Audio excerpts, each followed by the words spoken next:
Umut. Yazan Yunus Temirkaya.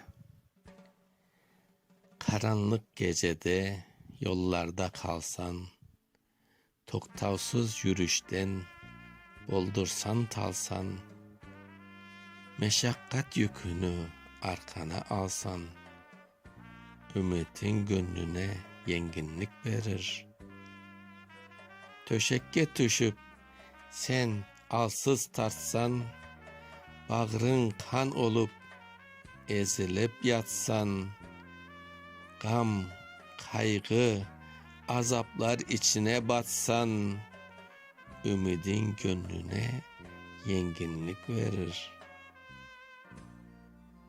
Yarından ayrılıp hasretlik çeksen, yalnızlık şerbetin köterip içsen, dikenler üstünde adımlap geçsen, ümitin gönlüne yenginlik verir. Deryada denizde geminin kanlı yaş, tolsa çiçeğin sülleri sararıp solsa, ümitin gönlüne yenginlik verir.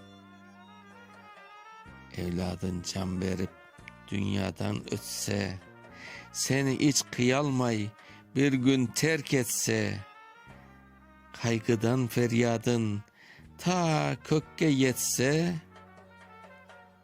ümitin gönlüne yenginlik verir.